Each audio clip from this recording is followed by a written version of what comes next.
Oui, merci. L'autre photo de la population, expérience est tellement bizarre. Nous avons limité makambo ya Covid-19. Nous avons la film, le feuilleton, le aventure. Mais ce qui est vrai, na salle qui moi tourne na Angola, quand je suis rentré, c'est là où na ekomonake na koma kinzo to zala suma la monte. Et même sur na kena musala na zoka bienté. Alors, na sembla qui qu'on négligé yango, na zuba kisi ya malaria nyonso. Mais aussi mbanango kakate. Et au finish, 2 semaines après, camarade Nangaï Martin Tsumbo Interpresse aye kozwa ngai po tokende kosalisa ba examen. Tango tokomine kosalisa examen na hôpital ya Kinkanda, nazo profiter na remercier médecin Nangaï docteur Georges Baka et pour nini pété docteur Kabwe na ba médecin mususu ba sungaki ngai na ba radiologue bango nyonso en tout cas ba se mobilisaki pour na retrouver santé nazalaki faible pema nazoko kotambola lisusu te et souffle zate force zate makasi zate nazolia lisusu te motema ekomaki déjà tout touché ya kobeba motema ebebaki alors nakoki kosala su autrement te. Voilà pourquoi yango nazosenga na population expérience oyo ngai nazwi oyo eza ya malamu te. Yango tozo sala poto arrêter la chaîne ya contamination. Chaîne ya contamination ni koloba nini? Ngai na contaminer baninga te baninga pe ba contaminer ba voisin te. Kopesa na lisusu mbote ya maboko te. To négliger pe ba mesure barrière. Tozo pesa na bambote, tozo yambana na biso, c'est comme si rien n'existait. Troisième vague oyo yena mupepe ya makasi. Alors, yango wana ba médecin tango na ko salsa examen na ngai basengi ngai na vanda na ndaku l'examen yo semonani ke naza atteint ya Covid-19 naza infecté pona infecté baninga te na vanda na ndaku 14 jours bayepe na ba médecin na ba équipe nyonso ya Kinkanda basokoli ndaku bapompe basali nyonso bakoki kosala naza na ndaku. Il faut okabula expérience wana na batu pour que batu ba comprendre que l'air est grave. Soki to sali buzoba to kokomisa pe batu. Alors pour batu ba kufa mingi te to faire respecter ba mesure barrière. Alors expérience oyo esengi ke ezosenga mbongo ebele. C'est vrai que prise en charge ya hôpital est gratuit. Ba kopesa yo mwa bakisi. Mais ce qui motema nous a déjà touché, estomac est perforé et que coagulation à sang dans le cœur est déjà ça la miracle était faut que ta radio docteur Azanzambe radio 200 000 examen à cœur 150 000 il y a estomac vitesse il y a 100 pour battre la MPP maï na cœur ça vous coûte déjà plus de 600 à 700 000 francs congolais.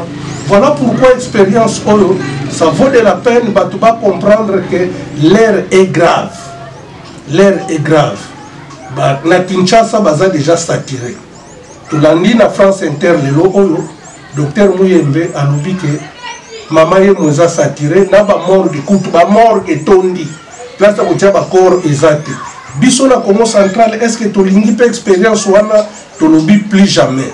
Voilà pourquoi, population, vous qui me suivez présentement, prenez les dispositions nécessaires. 1. Testez. Il y a Covid-19 et ça au fêlé na Kinkanda. Ok, tu as na zolo, babendi 10 minutes. Résultat est bien. Mais ça soutient que na Kinshasa. Vaccin ezali. Tout que nous avons vaccin. Vaccin au fêlé. Test au fêlé. Population alignée n'a été. Voilà pourquoi le rôle de Toza atteint. J'étais à Maï et Zumoto. Voilà, nous avons ce devoir et l'obligation de vous expliquer que l'air est grave. Tomi bate là, to bate la pe baninga. Ko pesa na mbota maboko te. Ko yambana lisusu te, ba bisou te, ba câlin te, ba mesure barrière. On l'état zo senga biso. Na ba taxi to faire oyebite nani aza malade virus ezotambola te biso batunde tozo tambusa virus. Voilà pourquoi expérience nangai j'ai frôlé entre la vie et la mort. Batu bano bayoka dide mamwene ya kufi poker. Ezala ko fonctionner le soutien mo pepe ezala kité. Donc yango wana na boye sabino sous te ba expérience no sous ya mabe pour raison de pudeur. Yango na yebisi bino tozo à disposition. Merci na gouverneur de province, merci na commissaire général aux infrastructures, directeur de cabinet na biso nyonso, ils ont mis suffisamment de moyens pour m'accompagner dans l'épreuve. Soki nazalaki na musala te de naïbité. Voilà pourquoi ça vaut de la peine de comprendre que l'air est grave. Voilà son nom. Merci à travers yo. Je pense que tu peux sauver ne fût que 2 personnes. Ton émission ici, ngai na beli, nzamba sunu ngai memununa wana mususu.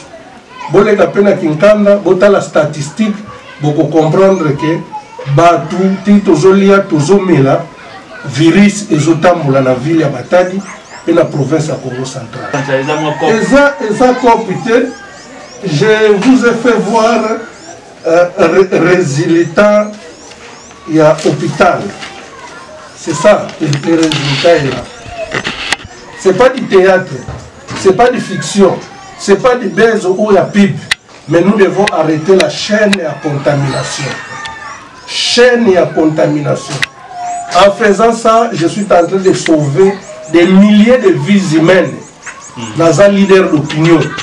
Quand nous étions à Maï Nazumoto, bongo yo, est-ce que Bissonio se posant dans moyen de Moko pour faire face dans l'examen on le nyonso dans la discipline. Donc, ma conséquence c'est aller à la morgue, ma funérailles, ma fête, ma mariage, pour faire respecter l'État. Et aussi, nous lançons un appel aux autorités. Qu'on fait appliquer les pouvoirs régaliens de l'État. Tant que l'État est faible, le peuple périt. Tant que le peuple a zappé ma casse, le peuple a souffert. Mais l'État, il faut jouer un rôle d'ailleurs régalien. Où ils allaient à côté de mesures barrières. Tant que l'État lobby na morgue, on a besoin de 5 personnes, 5 personnes. Faites un mariage, on met une croix, on met une croix. Quel que soit le milieu, vous en avez. Donc, quand l'air est grave, il faut protéger. À l'école, bana na classe. André, bana bazokende de classe. Bana na université. Regarde un peu l'ambiance dans nos universités. Comment les gens se comportent. Alors, état sanitaire na bangote. Bana na biso bazokende de classe. Mais est-ce qu'on a mis des mesures nécessaires? Je te dis, 3e vague, et Zouana Moupépé Yamabé. Donc, les mois ici que nous venons de commencer, juillet, août, on va enterrer des morts. Alors, pour que cela n'arrive pas, sensibilisons la population.